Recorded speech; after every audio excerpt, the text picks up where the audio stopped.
سے ہم آپ کو خوش آمدید کہتے ہیں۔ نبیذ مردانہ طاقت کا خزانہ، رسول کریم صلی اللہ علیہ وآلہ وسلم کا پسندیدہ مشروب، معدے کی گرمی اور سستی کا علاج۔ آئیے آج ہم جانتے ہیں کہ نبیذ کیسے بنائیں اور ہم کیسے استعمال کریں۔ عزیز دوستو، نبیذ کیا ہوتا ہے؟ یہ عام طور پہ سوال کیا جاتا ہے۔ احادیث مبارکہ میں نبیذ کا ذکر بکثرت آتا ہے۔ رسول کریم صلی اللہ علیہ وآلہ وسلم اسے بہت نوش فرمایا کرتے تھے اور یہ آپ کی پسندیدہ غذا تھی۔ تو لوگوں کا اکثر یہ سوال ہوتا ہے کہ یہ نبیذ کیا چیز ہے، اس کی وضاحت کریں اور یہ کیسے بنایا جاتا ہے، اس کو بھی بنانا سکھا دیں۔ تو آج کی ویڈیو میں ہم آپ کو اس کی ڈیٹیل بتائیں گے۔ نبیذ تازہ اور خشک دونوں قسم کے پھلوں سے تیار کیا جاتا ہے۔ بازار میں ہر قسم کے پھل کا جوس دستیاب ہے۔ یہ بھی نبیذ ہی کی ایک قسم ہے۔ رسول کریم صلی اللہ علیہ وآلہ وسلم کے دور مبارک میں جو نبیذ تیار کیا جاتا تھا اس کی صورت یہ تھی کہ کسی بھی خشک پھل، منقع یا چھہارے کو پانی میں ڈال دیا جاتا۔ جب وہ نرم ہو جاتا تو پھل کو ہاتھوں سے مسل کر یا کسی کپڑے سے اس کا پانی نچوڑ دیا جاتا تاکہ پھل کا پھوک الگ ہو جائے۔ پھل کے اثر والا نچڑا ہوا پانی نبیذ کہلاتا ہے۔ یہ ذائقے دار اور طاقتور ہوتا ہے۔ اس کو طب کی زبان میں مکوی بھی کہتے ہیں۔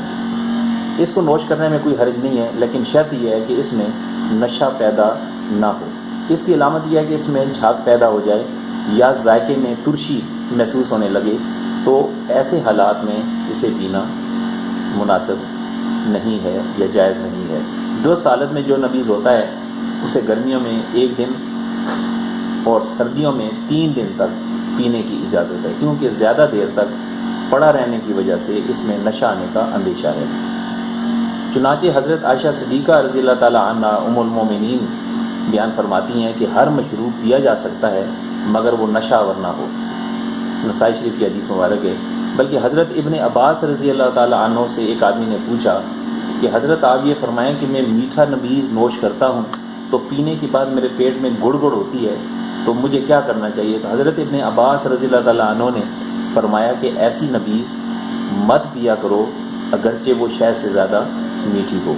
مقصد یہ ہے کہ مشروب مشکوک ہو اسے مت پیا جائے اگرچہ اس کا ذائقہ صحیح ہو اور ظاہری طور پر اس میں نشہ بھی نہ ہو۔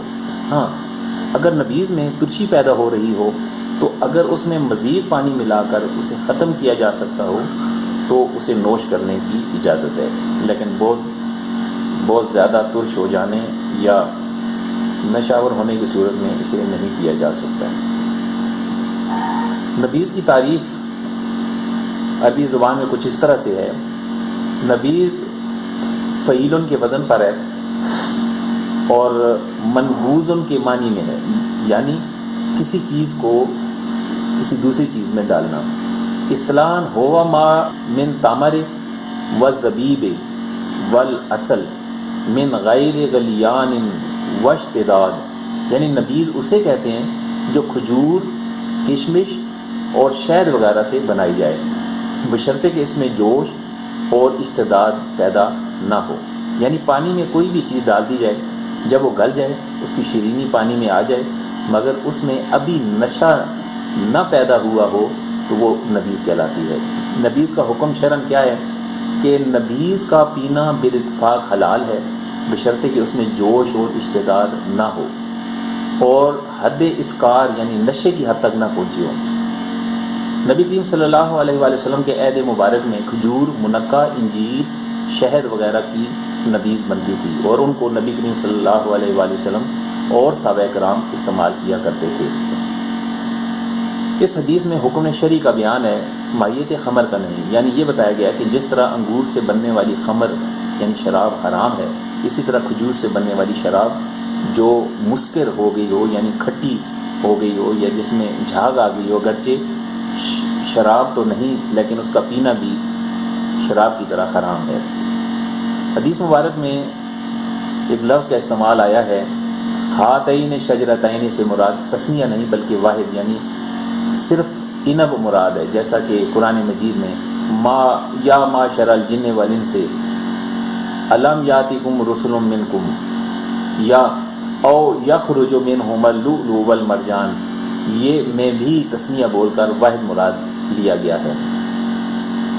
نبیذ بنانے کا طریقہ ہم آپ کو بتائیں کہ نبیذ حسب مقدار کھجور لے کر شام کو، یا کوئی بھی پھل شام کو، خشک کھجوریں ہوں، چھوارے ہوں، منقع ہو یا انجیر ہو، تو اس کو چھوٹے چھوٹے ٹکڑے کر لیں اور گٹھلیاں نکال دیں، پانی میں بھگو دیں.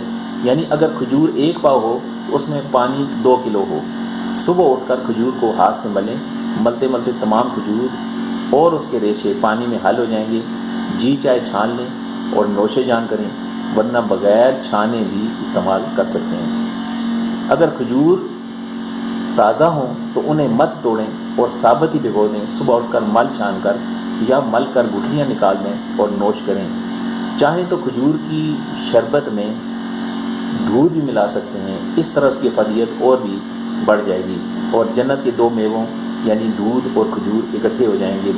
اس کا جو محور ہوگا وہ بھی آپ پی سکیں گے. صحابہ کرام رضوان اللہ علیہم اجمعین کی زندگی میں اکیلا کھجور کا شربت پینا بہت زیادہ ثابت ہے.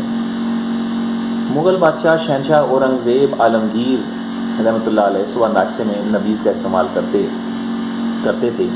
بڑے بڑے محدثین، اولیاء، صالحین، حضرت پیران پیر شیخ عبد القادر جیلانی رحمۃ اللہ تعالیٰ علیہ بھی نبیذ کا استعمال فرمایا کرتے تھے. حضرت امام جعفر صادق رحمۃ اللہ تعالیٰ علیہ سے بھی نبیذ کا استعمال ثابت ہے. نبیذ پینے میں جو احتیاط ہے وہ یہ ہے کہ نبیذ کا شربت بنا کر اگر گرمی کا موسم ہے تو ٹھنڈی جگہ یا فریج میں رکھیں. صبح کا بھگویا ہوا شام کو استعمال کریں اور شام کا بھگویا ہوا صبح استعمال کریں. اگر فریج میں رکھیں تو خراب نہیں ہوتا، لیکن احتیاطاً 12 گھنٹے سے زیادہ نہ رکھیں. بھگونے کی 1 گھنٹے بعد اگر گرائنڈ کر کے بھی استعمال کر سکتے ہیں اگر آپ کو فوری ضرورت ہو. 1 دن گزرنے سے اور شدید گرمی سے اس کے اندر خمیر پیدا ہوتا ہے، اور خمیر کا پیدا ہو جانا اس باعث اس کے استعمال کو مشغول بنا دیتا ہے. لہٰذا کوشش کریں کہ اس کو تازہ ہی استعمال کیا جائے. تو عزیز دوستو، آج ہم نے جانا کہ نبیذ کیا ہوتا ہے اور اس کو استعمال کرنے کا طریقہ کیا ہے، اس کو بنانے کا طریقہ کیا ہے. یہ بڑا سمپل سا ہے کہ اس میں کھجور، چھوہارے یا پانی، کوئی بھی خشک پھل ہوں یا تازہ پھل ہوں، ان کو پانی میں بھگو دیا جاتا ہے، اور جب وہ نرم ہو جاتے ہیں تو ان کو ہاتھوں سے مل کر کپڑے سے نچوڑ کر جو ان پھلوں کا میٹھا پانی تیار ہو جاتا ہے اس کو استعمال کرنا یہ نبیذ کہلاتا ہے. امید ہے کہ آپ کو یہ ویڈیو پسند آئی ہوگی. مزید اسی طرح کی ویڈیو دیکھنے کے لیے اور طبی نسخہ جات کے لیے ہمارا چینل ہمدرد ہیلتھ ٹپس کو سبسکرائب کریں، دیکھتے رہیں، اور نئی بیل کے بٹن پہ کلک کر کے نئی ویڈیو کے لیے جو ہے وہ بٹن کلک کر دیں تاکہ آپ کو نئی ویڈیو آپ تک پہنچتی رہے. وما علینا الا البلاغ المبین. السلام علیکم.